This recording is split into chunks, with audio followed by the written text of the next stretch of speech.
राजपूत करनी सेना ने यूजीसी एक्ट के विरोध में शहर की सड़कों पर शक्ति प्रदर्शन किया। बॉम्बे हॉस्पिटल चौराहे से विजयनगर चौराहे तक निकाली गई मशाल रैली में सैकड़ों करनी सैनिक भगवा दुपट्टा ओढ़े हाथों में जलती मशाल लिए शामिल हुए। यूजीसी एक्ट खत्म करो और शिक्षा में हस्तक्षेप बंद करो जैसे नारों से पूरा मार्ग गूंज उठा। प्रदर्शनकारियों ने केंद्र की भारतीय जनता पार्टी सरकार से यूनिवर्सिटी ग्रांट्स कमीशन एक्ट को समाप्त करने की मांग करते हुए शिक्षा व्यवस्था के लिए नुकसानदायक बताया।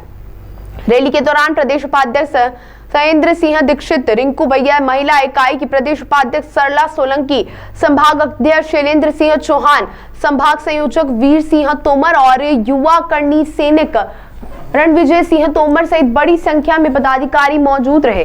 मशालों की रोशनी और जोशीले नारों के बीच करनी सेना ने चेतावनी दी कि यदि मांगे नहीं मानी गई तो आंदोलन और तेज किया जाएगा। देखिए, अभी आप देख रहे होंगे कि भाजपा शासन द्वारा एक बिल पास किया गया है यूसीजी, यूनिवर्सिटी ग्रांट कमीशन, जिसमें उन्होंने ऐसा किया है कि श्रवण समाज के जो बच्चे हैं उनके ऊपर कोई भी एसटी, एससी या ओबीसी वाला सिर्फ इसलिए प्रकरण दायर करा सकता है कि वो उसके साथ व्यवहार अच्छा नहीं है, वो उससे बात नहीं कर रहा है।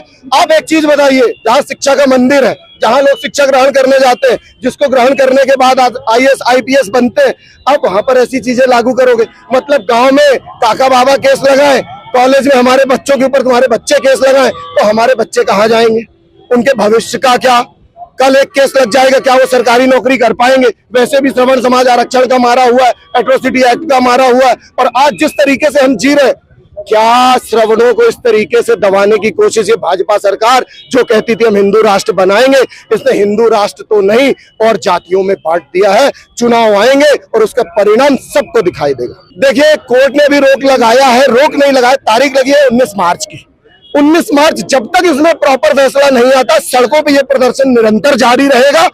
हम हर हफ्ते कहीं ना कहीं प्रदर्शन कर रहे हैं और आगे करते रहेंगे जब तक ये पूर्णता नहीं हट जाता। क्योंकि मैं चाहता हूं कोर्ट एक ऐसा बिल लाए, कोर्ट बिल लाए, जिसमें सरकार कोई भी बिल पास करे उस पे पहले जनता की मोहर लगनी चाहिए। क्योंकि हम चुन के बैठाए तुम्हें, तुम डायरेक्ट नहीं बन गए हो, तुम कहीं ऊपर से उतर के नहीं आए कि भगवान ने भेजा तुम बनोगे। नहीं साहब, आप इतना मत अंधे हो जाइए। ये जनता है जो आपके साथ खड़ी है, उस जनता का विश्वास खराब मत करिए। और जो आप 10-5% की बात करते हैं, तो हम चुनाव में भी 60% की भागीदारी निभाएंगे। ये चुनाव का परिणाम बताएगा साहब। हर माता संकट में कि हमारा बच्चा स्कूल जा रहा है, तो क्या पता कब कौन क्या केस लगा देगा।